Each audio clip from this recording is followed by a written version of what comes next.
ఒక స్టూడెంట్ అట బోర్డు మీద న్యాచురల్ నంబర్స్ రాస్తున్నాడు. 1 2 3 అట్లా n వరకు రాశాడు. ఒక స్టూడెంట్ 1 2 3 నుంచి n వరకు బోర్డు మీద రాశాడు. ఆ టీచర్ ఆ స్టూడెంట్ ని మొత్తం సమ్ కనుక్కోమని చెప్పింది. అప్పుడు ఏం చేశాడంటే a student added one number twice. ఒక నంబర్ ని ట్వైస్ గా యాడ్ చేశాడు. అది 1 కావచ్చు, 2 కావచ్చు, 3 కావచ్చు, 9 వరకు కావచ్చు. 1 2 3 right and so on up to n వరకు కావచ్చు. సమ్ ఎంత వచ్చింది? 1000 వచ్చింది. Number he added twice. A number ని 2 సార్లు యాడ్ చేశాడు. 1 2 3 and so on up to n. A student added one number twice.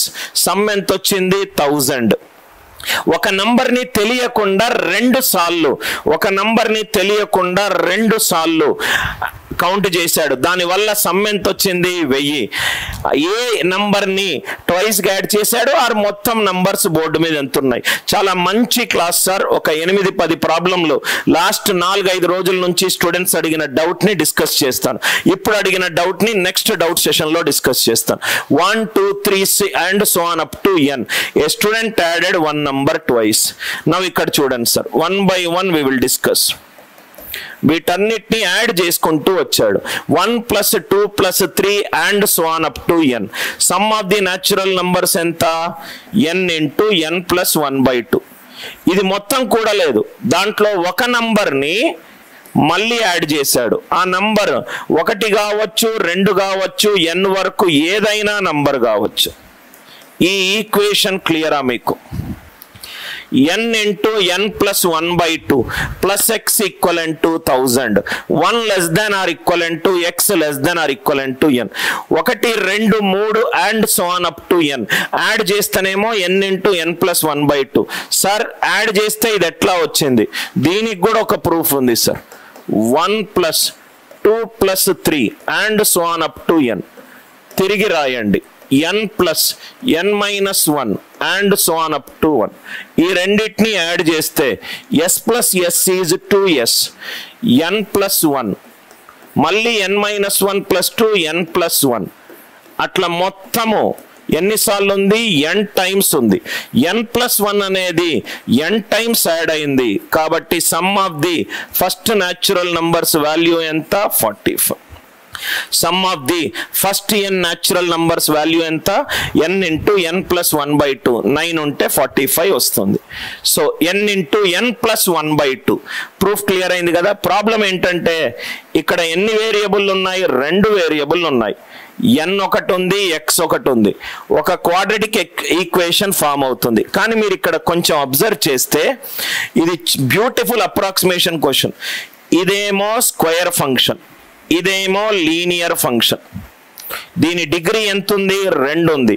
ఇదేమో స్క్వేర్ ఫంక్షన్, ఇదేమో linear value. Square function value ఎప్పుడూ కూడా రైట్ లీనియర్ కంటే ఎక్కువ ఉంటుంది ఆఫ్టర్ ఏ వాల్యూ. కాబట్టి అప్రాక్సిమేట్ వేసుకుంటున్నాను. n × n + 1/2 అనేది 1000 కి దగ్గరగా ఉంటుంది. 1000 కి దగ్గరగా ఉంటుంది. సార్ ఎందుకు సార్ అప్రాక్సిమేట్ వేశారు? x అనేది లీనియర్ వాల్యూ, x అనేది సింగిల్ డిజిట్ వాల్యూ. 1 2 3లో ఏవైనా ఉండొచ్చు, రైట్? ఇదేమో స్క్వేర్ ఫంక్షన్, ఇదేమో లీనియర్ ఫంక్షన్. సో n + 1 అనేది n కి దగ్గరగా ఉంటుంది. n² is nearer to 2000. n² is nearer to 2000. n² అనేది 2000 కి నియర్ గా ఉంటుంది. ఏ స్క్వేర్ ఆఫ్ ది నంబర్ 2000 కి దగ్గరగా ఉంటుంది? 44² ఈజ్ 1936. దీనికి కూడా ఒక మెథడ్ చెప్తాను, డైరెక్ట్ ఆన్సర్ వస్తుంది. 45² ఈజ్ 1936. సార్ 44 కింద ఏ నెంబరు తీసుకోలేమా? తీసుకోలేము. అది కూడా ఎందుకు తీసుకోలేమో నేను ప్రూవ్ చేస్తాను. సో 44 తీసుకుంటే n44 తీసుకుంటే 44 × 45/2 plus x equivalent to 1000. ఇది 22. ఇది 22. సో దీన్ని కూడా మీరు ఎట్లా చేయాలంటే 22 ఇంటూ 45గా చేయొద్దు. 22 అంటే 11 into 2, 45ల 90, 90 into 11 990, 990 plus x is 1000. So x value 10. ఏ నంబర్ని 2 టైమ్స్ యాడ్ చేశాను 10. మొత్తం ఎన్ని నంబర్లు బోర్డు పైన ఉన్నాయి? 44. మొత్తం నంబర్లు బోర్డు పైన ఉన్నాయి 44. దాంట్లో స్టూడెంట్స్ తెలియకుండా ఒక నంబర్ని ట్వైస్ గా యాడ్ చేశాడు. యాడ్ చేసిన నంబర్ ఎంత?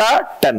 యాడ్ చేసిన నంబర్ ఎంత? 10. స్టూడెంట్స్ ఇక్కడ దాకా వచ్చి స్ట్రక్ అవుతారు. ఒక స్టూడెంట్ ఇక్కడ డౌట్ అడగొచ్చు, సార్ ఇక్కడ మీరు 44 వేశారు సార్, గ్రేటర్ దాన్ 44 ఏ వాల్యూ తీసుకోలేదు, లెస్ దాన్ 44 ఏ వాల్యూ తీసుకోలేదు, అది కొంచెం ప్రూవ్ చేయండి sir.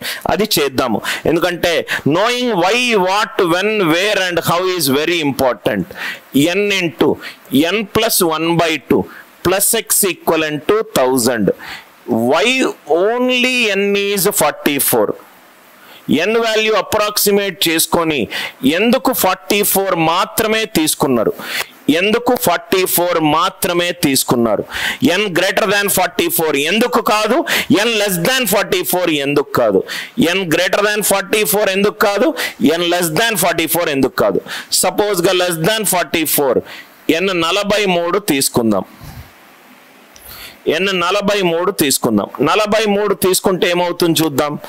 43 into 44 divided by 2 plus x equivalent to 1000. 2 22ల 44. 22 3s are 66. 88 plus 6 946. 946 plus x equivalent to 1000. x value ఎంత వచ్చింది? 54. నేను ఇక్కడ ఒక స్టేట్మెంట్ వేసాను. x వాల్యూ ఎక్కడి నుంచి ఎక్కడి వరకు ఉండాలి? 1 నుంచి n వరకు ఉండాలి. నేను తీసుకున్న వాల్యూ ఎంత? 43. నాకు x అనేది 1 నుంచి 43 వచ్చి ఉండాలి. 1 నుంచి 43 వచ్చి ఉండాలి. నాకు వచ్చిన వాల్యూ ఎంత? 54. నాకు వచ్చిన వాల్యూ ఎంత? 54. కాబట్టి 43 కాదు. 43 కానప్పుడు 42 ఏది కాదు. సార్ గ్రేటర్ దాన్ 44 ఎందుకు కాదు? 45 తీసుకుంటే 45 into 46 divided by 2 plus x equivalent to 1000. 2 23ల 23 5s are 115. 92 plus 11. 92 plus 11 1035. అరే ఒక 1035కి x యాడ్ చేస్తే, ఒక పాజిటివ్ వాల్యూ 1035కి యాడ్ చేస్తే వాల్యూ తగ్గడం ఏంటి? Meaningless, logicless. So probably n greater than 44 ఏ వాల్యూ తీసుకోలేదు. n ఈక్వలెంట్ టు 43 కూడా ఏ వాల్యూ తీసుకోలేదు.